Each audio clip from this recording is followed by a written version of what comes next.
বিয়ের পর এই প্রথমবার হরিপদ তার শ্বশুর বাড়িতে যাচ্ছে। তার বউ লক্ষ্মী তার আগেই তার শ্বশুর বাড়িতে পৌঁছে গিয়েছিল। সে যখন তার শ্বশুর বাড়ির গ্রামের একটা মুদিখানা দোকানের সামনে দিয়ে যাচ্ছিল, তখন সেই মুদিখানা দোকানের দোকানি তাকে ডেকে বলল, নাথ জামাই, বলি ও নাথ জামাই, কেমন আছো? আমি ভালো আছি ঘনা কাকা, তোমরা সবাই ভালো আছো তো? হ্যাঁ, এই ভগবানের আশীর্বাদে চলে যাচ্ছে। তা তুমি বুঝি শ্বশুর বাড়ি যাচ্ছ? তা আমাদের লক্ষ্মী মারে তো দেখছি না। ও দুদিন আগেই চলে এসেছিল, আমার কিছু কাজ ছিল, তাই সব কাজ সেরে চলে আসলাম। বাবা, ভালো। তা এখন আসো তো কয়েকদিন? হ্যাঁ, এই দিন সাতেক তো আছিই। ঠিক আছে, তাহলে আজকে তাড়াতাড়ি বাড়ি ফিরে যাও। বিকেল তো হয়ে এলো, সন্ধ্যের আগে বাড়ি চলে যাও। কেন ঘনা কাকা, সন্ধে হলে কি হবে? না না, কিছু না। তুমি নতুন মানুষ, সন্ধে হলে অন্ধকার পথে বাড়ি ফিরতে অসুবিধা হবে না, তাই আর কি।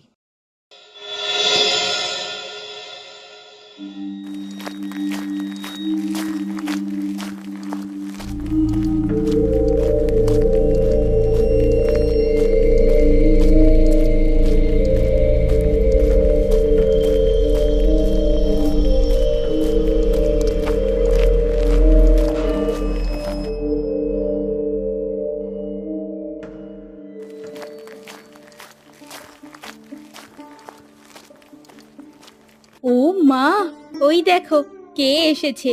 এসো বাবা, এসো এসো, কতদিন পর এলে। তা তোমার মা বাবা কেমন আছে বাবা? হ্যাঁ মা, মা বাবা আর বাড়ির সকলে ভালো আছেন।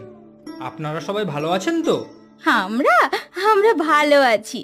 মা, বলছি এই মাছটা আর কিছু রসগোল্লা আছে, এগুলো রেখে দিন।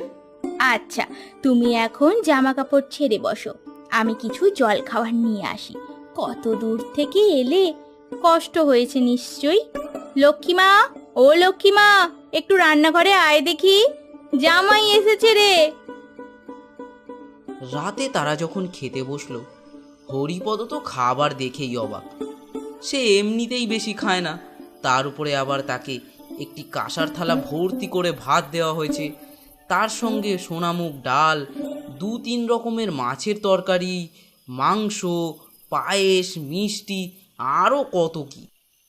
করেছেন কি? আমি এত খাবার খেতেই পারবো না। লক্ষ্মী, তুমি মাকে বলনি যে আমি বেশি খাই না? হ্যাঁ হ্যাঁ হ্যাঁ, ও আমাকে বলেছে, কিন্তু তাই বলে কি তোমায় কম খেতে দেব? খাও বাবা খাও, ওই তো কটা খাবার, খাও খাও, আরো লাগলে বলো, আরো দেব। না না, ঠিক আছে, আগে এগুলো শেষ করতে পারি কিনা দেখি। রাতে খাওয়া দাওয়ার পর তারা যখন শুতে গেল, সে লক্ষ্মীকে বলল, বলছি শোনো না, কাল না আমার একটা বন্ধুর বাড়ি যাব, বুঝলে? তার বাড়ি তোমাদেরই গ্রামে। হ্যাঁ যেও, কিন্তু সন্ধ্যা হওয়ার আগে তাড়াতাড়ি বাড়ি ফিরে এসো কিন্তু। কেন গো, সন্ধেবেলা কি এমন হবে? ঘনা কাকাও তোমাদের বাড়ি আসার পথে সে একই কথা বলছিল কিন্তু। আরে আসার সময় রাস্তার ধারে একটা শ্যাওড়া গাছ দেখতে পেয়েছিলে? জানি না, বোধহয় খেয়াল করিনি। কেন, কি হয়েছে? আরে সেই গাছে তো তেনারা থাকেন। কারা? দুগ্গা দুগ্গা, এই রাতে তেনাদের নাম করতে নেই গো। ও আচ্ছা, এবার বুঝলাম। তুমি ভূতের কথা বলছো তাই না? আমি ওসব ভূত প্রেতে বিশ্বাস করি না। না গো, ওই গাছে কিছু একটা আছে, আমি যখন ছোট ছিলাম তখন থেকে শুনে আসছি। আচ্ছা, তুমি আমার কথা বিশ্বাস করো আর নাই করো, বিকেলের আগে বাড়ি ফিরে এসো কিন্তু। আরে আমি যাব আমার একটা বন্ধুর বাড়ি, সে কি আমাকে এত সহজে ছেড়ে দেবে? আচ্ছা ঠিক আছে, আমি তাও চেষ্টা করব তাড়াতাড়ি ফিরে আসার। এখন তুমি বরঞ্চ ঘুমাও।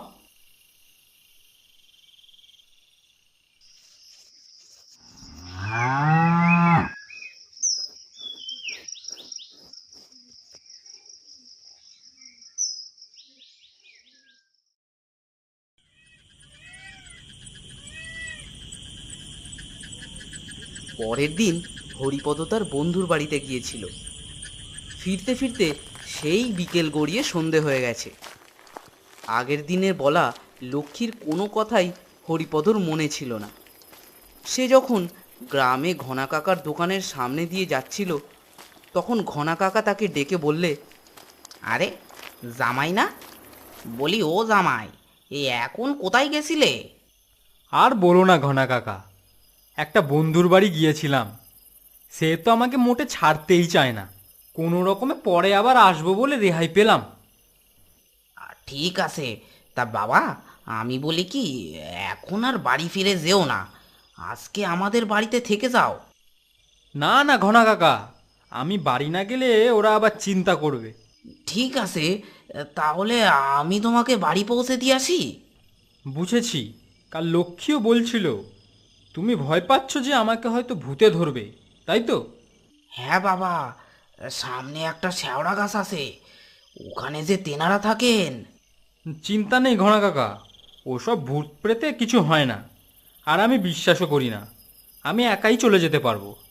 বুঝেছি, তুমি কিছুতেই শুনবে না। তাহলে তোমাকে অন্তত একটা বাতি দিয়ে দিই। তার দরকার হবে না কাকা, এখনো অতটা অন্ধকার হয়নি যে পথ দেখতে পাবো না। আচ্ছা আমি গেলাম তবে।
কি গো, তুমি এসেছো?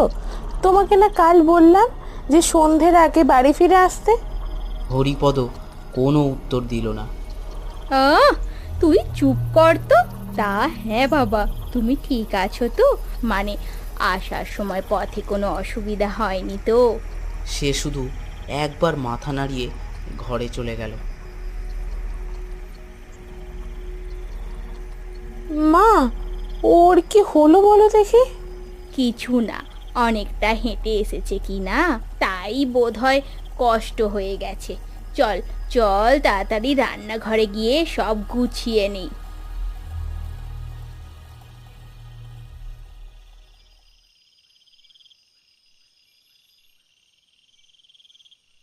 রাতে যখন হরিপদর শ্বশুর মশাই খেতে গেল, তিনি জিজ্ঞেস করলেন, আরে আমাদের জামাই বাবাজি কোথায়?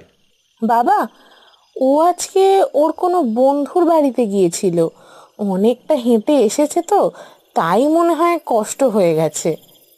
লক্ষ্মীমা, যা যা যা, তুই এবার গিয়ে শুয়ে পড়।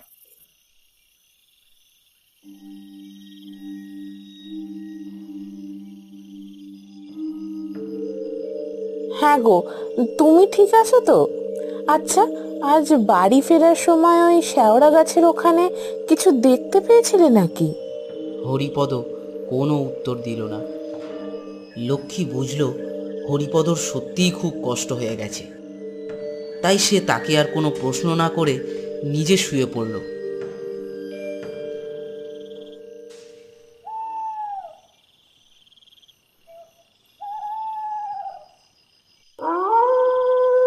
অনেক রাতে রান্নাঘর থেকে কিরকম যেন একটা আওয়াজ হতে লাগলো। সেই শব্দ শুনে লক্ষ্মীর ঘুম ভেঙে গেল। পাশে দেখলো হরিপদ নেই। সে প্রচণ্ড ভয় পেয়ে গেল।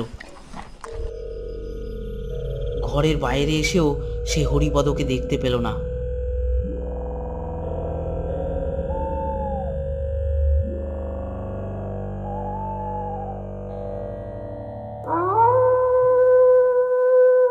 তারপর সে তার মা বাবার ঘরে গিয়ে তাদের ডাকলো।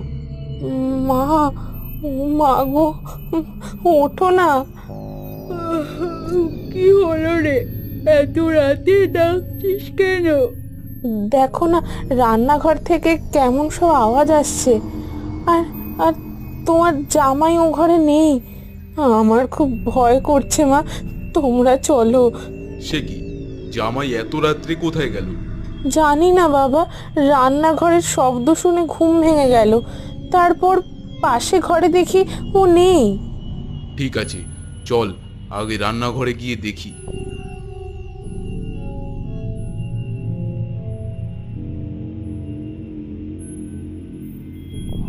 তারপর তারা তিনজন একসাথে রান্নাঘরের দরজার সামনে গিয়ে দেখল হরিপদ মাটিতে বসে হাউ মাউ করে কী সব যেন খাচ্ছে, এবং তার সামনে কিসের যেন রক্ত, পালক, নাড়ি ভুড়ি পড়ে আছে। এই সব দৃশ্য দেখে লক্ষ্মী হঠাৎ বলে বসলো, কি গো, এটা তুমি কি করছো? লক্ষ্মীর কথা শুনে হরিপদ মাথা উঁচু করে তাদের দিকে তাকিয়ে বলল, মা, আমার খুব খিদে পেয়েছে মা। বাড়িতে কি আর কিছু আছে? আপনাদের বাড়ির হাঁস মুরগিগুলো সব খেয়ে ফেলেছি। কিন্তু আমার আরো চাই। আমার খিদে মেটেনি মা, আরো চাই আমার। কথাটা শেষ হতে না হতেই হরিপদর শ্বশুর তৎক্ষণাৎ দড়াম করে দরজাটা বন্ধ করে দিল। শোনো, তোমরা এখন এখানে দাঁড়াও, আমি তাড়াতাড়ি গিয়ে নারান্দাকে একবার ডেকে নিয়ে আসি। নারায়ণ জ্যাঠা এসে কি করবে বাবা? তোর নারাঞ্জাটা শুনেছি ওঝার কাজ করে, বুঝলি? কতদূর কি করতে পারবে জানি না, কিন্তু ওকে ছাড়া আর কাউকেই তো মনে পড়ছে না আমাদের এই বিপদ থেকে বাঁচাতে পারবে যে। আমার যা মনে হচ্ছে জামাইকে নিঘাত ওই শেওড়া গাছের ভূত ধরেছে। তোরা এখানে দাঁড়া, আমি তাড়াতাড়ি আসছি। কিছুক্ষণ পরে হরিপদর শ্বশুর নারায়ণ সর্দারকে নিয়ে এসে রান্নাঘরের সামনে দাঁড়ালো। নারায়ণ জ্যাঠা, দেখো না তোমার জামাই কেমন যেন করছে। জানি রে মা, তোর বাবা আমাকে সব বলেছে, কিন্তু দেখো ভুবনদা, আমি কিন্তু কোনো বড় মাপের সাধু বা তান্ত্রিক নই। আমি কিছু কিছু বিদ্যে শিখেছি, তা দিয়ে যা পারবো তাই করব। কিন্তু একটা কথা তোমাদের বলে রাখছি, ওই ভূতটাকে আজ জামাইয়ের ঘাড় থেকে নামিয়েই ছাড়বো। নারান্দা, তুমি যা পারো তাই করো, শুধু আমার জামাইটাকে ওই ভূতের হাত থেকে বাঁচাও। তারপর তারা রান্নাঘরের দরজা খুলে দেখল সামনে বীভৎস দর্শন একজন বসে আছে হাত পা ছড়িয়ে, এবং হরিপদ তার পাশে শুয়ে আছে। কিরে, কোথায় থাকিস তুই? কি নাম তোর? কেন রে, তোকে কেন বলতে যাব? তুই কে?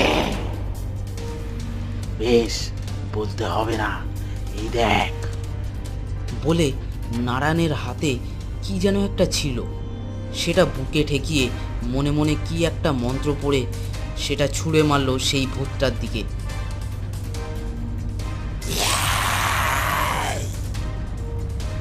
শোন, আমরা সবাই জানি তুই কোথায় থাকিস কি না থাকিস, আর এক্ষুনি যদি জামাইয়ের শরীর ছেড়ে তুই না চলে যাস, তাহলে এক্ষুনি তোর যা অবস্থা করব তুই নিজেও ভাবতে পারবি না। না হলে কি? আমি জানি তোর কোনো ক্ষমতা নেই, আমাকে তুই শুধু ভয়ই দেখাতে পারবি। এই শরীর ছেড়ে আমি কিছুতেই যাব না। তাই নাকি? তাহলে এই নেই। বলে নারায়ণের হাতে থাকা সেই জিনিসটা আবার সেই ভূতটার দিকে ছুঁড়ে মারতেই ভূতটা যেন কোথায় ভস্ম হয়ে গেল।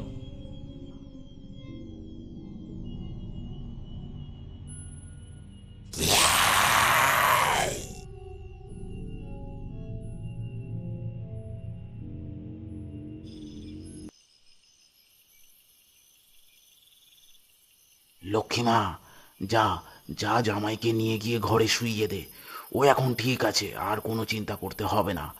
আর ভুবনদা, কাল একবার জামাইকে নিয়ে আমাদের বাড়ি এসো, ওকে হাতে একটা মাদুলি করে দেব।